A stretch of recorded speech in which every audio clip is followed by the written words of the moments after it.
नमस्कार, आप देख रहे हैं विजडम इंडिया न्यूज। महाराष्ट्र में सुप्रीम कोर्ट के कॉलेजियम के तहत वकील आरती साठे को बॉम्बे हाई कोर्ट की जज के तौर पर नियुक्ति की सिफारिश की है। इसको लेकर विपक्ष ने सवाल उठाए हैं, क्योंकि आरती अरुण साठे पूर्व में बीजेपी की प्रवक्ता भी रह चुकी हैं, जिसके चलते विपक्ष जज के तौर पर उनकी नियुक्ति को न्यायपालिका को राजनीतिक अखाड़ा बनाने का सवाल उठा रहा है। आरती अरुण साठे फरवरी 2023 में महाराष्ट्र बीजेपी की प्रवक्ता नियुक्त की गई थी। साठे ने जनवरी 2024 में व्यक्तिगत और व्यावसायिक कारणों का हवाला देते हुए इस्तीफा दे दिया। उन्होंने 6 जनवरी 2024 को पार्टी की प्राथमिक सदस्यता और मुंबई बीजेपी लीगल डिपार्टमेंट के प्रमुख पद से इस्तीफा भी दे दिया है। बता दें कि 28 जुलाई को कॉलेजियम ने आरती साठे, अजीत भगवान राव कडेथांकर और सुशील मनोहर गुडेश्वर को बॉम्बे उच्च न्यायालय के न्यायाधीश के रूप में नियुक्त करने के प्रस्ताव को मंजूरी दे दी। आरती साठे का वकालत में 20 साल से ज्यादा का अनुभव है। वे मुख्य तौर पर एसएडी, डायरेक्ट टैक्स, सीमा शुल्क से भी जुड़े केसों में पारंगत है। इसके अलावा उन्होंने बॉम्बे हाई कोर्ट के समक्ष कई वैवाहिक मामलों का निपटारा भी किया है। मंगलवार को एनसीपी एसपी विधायक और महासचिव रोहित पवार ने आरती साठे की नियुक्ति पर सवाल उठाते हुए कहा कि न्यायपालिका स्वतंत्र और निष्पक्ष होनी चाहिए। उन्होंने एक्स पर एक स्क्रीनशॉट भी पोस्ट किया, जिसमें बताया कि साठे सत्तारूढ़ बीजेपी से जुड़े हैं और पार्टी की प्रवक्ता है।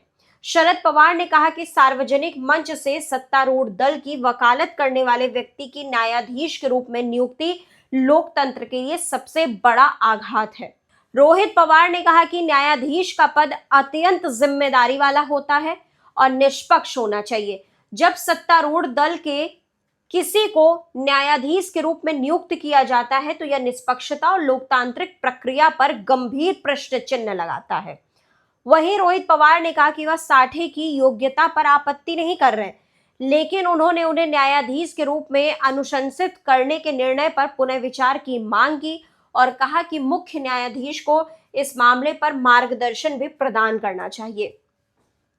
वहीं ध्यान देने वाली बात यह भी है कि आरती साठे के पिता अरुण साठे भी एक जाने माने वकील हैं। वे आरएसएस और बीजेपी से जुड़े रहे हैं। पूर्व में वे बीजेपी के राष्ट्रीय कार्यकारिणी के सदस्य भी रह चुके हैं।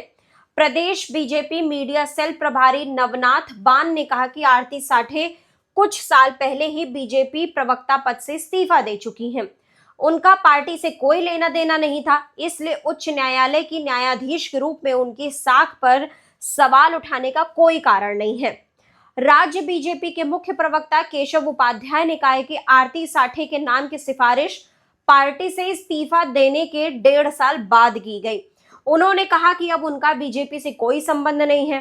कांग्रेस पार्टी और रोहित पवार उनकी सिफारिश की आलोचना कर रहे हैं, जो जजों के कॉलेजियम के फैसले के अनुसार की गई थी। वहीं केशव उपाध्याय ने कहा कि पहले भी राजनीतिक पृष्ठभूमि वाले लोगों को जज नियुक्त किया गया है।